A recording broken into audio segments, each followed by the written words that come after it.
27 जनवरी को कुंभ मेला क्षेत्र में धर्म संसद का आयोजन हो रहा है और अब क्या इसकी तैयारियां हैं और संत समाज का इस पर क्या कहना है। इन सब सवालों के जवाब के लिए हमारे सहयोगी पल्लव मिश्रा ने श्री पंचायती आनंद अखाड़ा के स्वामी बालकानंद गिरी से बात की है। वो बातचीत आपको दिखाता है। 27 तारीख को धर्म संसद का आयोजन होना है और धर्म संसद को लेकर ये कहा जा रहा है कि उसमें सनातन बोर्ड के गठन का प्रस्ताव पारित किया जाएगा। क्या सिर्फ सनातन बोर्ड के गठन का प्रस्ताव उसमें चर्चा होगी या कोई और विशेष मुद्दे हैं? और दूसरी चीज, क्या प्रारूप, किस प्रारूप में आप ये मतलब इसको देखते हैं? क्योंकि कई साधु संतों से हमारी बातचीत होती है तो उनका ये भी कहना है कि अब जब वक्फ बोर्ड की बात होती है तब हम सनातन बोर्ड की बात करते हैं और ये एक पिछलग्गू मानसिकता को दर्शाता है। ये स्वयंभू जो चीज़ें आनी चाहिए उस पर हम बात नहीं करते। जब वक्फ बोर्ड की बात होती है तो हम कहते हैं सनातन बोर्ड का गठन कर दिया जाए। और दूसरी चीज़ जो इसमें एक चीज़ ये है कि क्या सिर्फ प्रस्ताव ही पारित होंगे कि साधु संत मिलकर इसको लेकर कोई ठोस बात सरकार के सामने रखेंगे, कोई डेडलाइन तय की जाएगी कि सिर्फ भैया महाकुंभ कहीं हो, कहीं कोई धर्म संसद हो तो उस पर संत समाज इकट्ठा होकर चर्चा कर दे और उसकी कोई प्रारूप, कोई रेखा बने ही ना। देखिए, जो धर्म संसद हो रही है उसमें अब हम लोग घोषणा करेंगे सनातन बोर्ड की। और क्यों करेंगे? आपने अभी पूछा कि ये तो पिछलग्गू वाली बात कही, तो मैं आपकी बात से थोड़ा असहमत इसलिए हूँ। कौन पिछलग्गू है ये आज आप निर्णय कर लें। सनातन प्राचीन परंपराओं से चला हुआ आ रहा है। सनातन, जब सूर्य निकलता है तो सनातन का संकेत मिलता है, अस्तित्व और व्यक्तित्व की जानकारी मिलती है। तो सनातन सर्वव्यापी है।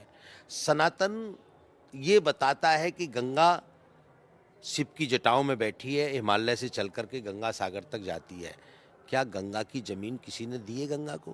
गंगा ने स्वयं अपनी धारा से अपनी जमीन को चुना है। ऐसे लोग जो हमारी इस जमीन को बोलते हैं ये वक्फ बोर्ड की है, तो उन लोगों के लिए क्या साधु समाज जो धर्म के रक्षक हैं वो चुप रहेंगे? ये पिछलग्गू की बात है कि यह जागृत होने की बात है? हम लोग की चेतना जागृत है, हम लोगों का तप जागृत हुआ है। उस तप ने ये निर्णय लिया है, नागा सन्यासियों ने ये निर्णय लिया है, अखाड़ा परिषद ने ये निर्णय लिया है। अखाड़ा परिषद के अध्यक्ष, राष्ट्रीय अध्यक्ष पूज्य स्वामी रविंद्रपुरी जी महाराज, पंचायती अखाड़ा श्री निरंजन जी के सचिव हैं, वो मनसा देवी ट्रस्ट के अध्यक्ष हैं। उनकी अध्यक्षता में ये निर्णय लिया गया है कि अब मठ मंदिरों का संरक्षण साधु समाज स्वयं करेगा। इसलिए सनातन बोर्ड की आवश्यकता है।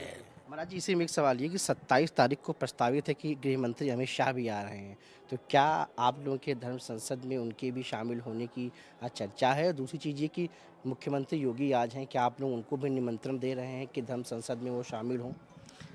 मुझे लगता है कि हाँ, इस पर माननीय हमारे जो अध्यक्ष महोदय, जिनकी अध्यक्षता में ये सभा होने जा रही है और घोषणा होगी, उसमें मुझे लगता है कि अगर माननीय गृह मंत्री जी 27 तारीख को आ रहे हैं तो संत समाज तो उनको, अगर वो संसद में आए तो उनका भव्य स्वागत करेगा। संत समाज तो उनके स्वागत के लिए बैठा है, क्योंकि वो ऐसे गृह मंत्री हैं जिन्होंने 370 को ख़त्म किया। वो ऐसे गृह मंत्री हैं जिन्होंने देश की युवाओं को दिशा दी है। वो ऐसे गृह मंत्री हैं जो बड़े ज्वलनशील जो मुद्दे हैं उन पर उन्होंने कार्य किया है। तो गृह मंत्री माननीय अमित शाह जी पे संत समाज को गर्व है।